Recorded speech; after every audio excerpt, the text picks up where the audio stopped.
Good afternoon. I'm NEELA Pushparaj, and for the first time I'm showing my sumei art in a gallery. The word sumei means black ink in Japanese. Sumei originated in China many centuries ago, and it was predominantly done with black ink. The technique was followed in Japan and then in Korea, where each of them changed it a little bit.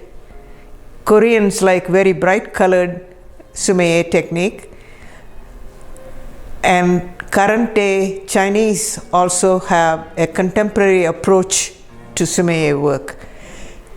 Here you see a group of paintings.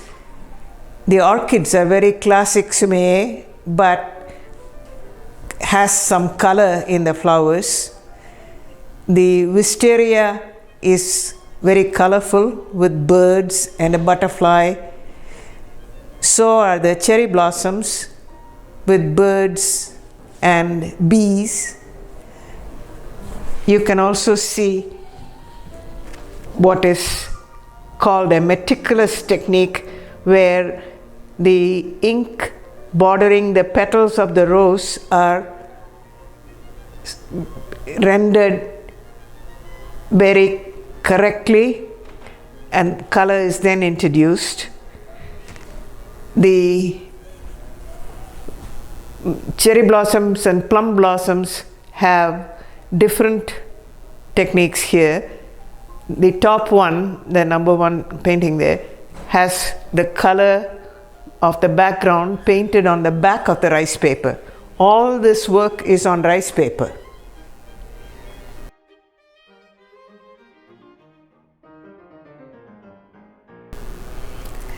I am NEELA Pushparaj. This is part 2 of my solo show. Oh, my left shoulder is a painting of autumn leaves. Autumn is here, shows a wind-blown scene of orange and maroon leaves and light-colored tree trunks.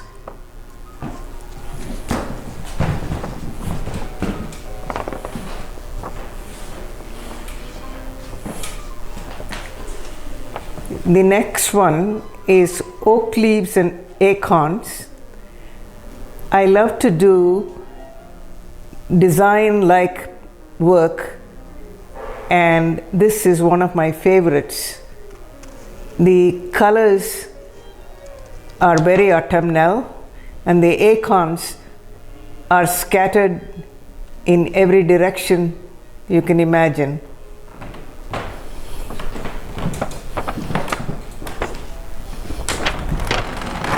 The next one is one of my usual florals.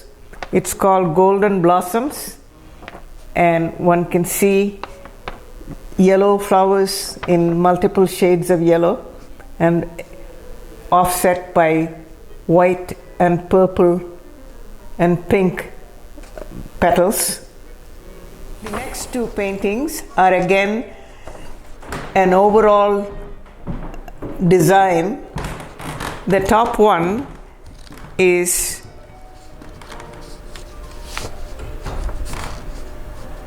autumn leaves, and it is somewhat geometric in foci, but you see golden orange oak leaves and scattered darker leaves with white leaves to set it off. The bottom one is a mixture of full-blown roses and rose buds in orange and yellow. Over my right shoulder is a painting called Splash. You see a rogue wave hitting rocks and the water trickling down between the rocks. It is dramatic and shows a lot of motion in the action of the wave. The next one is winter pond and birch trees. The birch tree on the left has a cast shadow, whereas the one on the right is hit by the sunlight. The tranquil water and snow-covered mountains in the background set off the trees which are bare because the leaves have fallen off. The next painting is called Summer Bouquet, and it's a delicate mix of flowers in yellow, red, purple, and green leaves. There are occasional blue flowers to set off the yellows.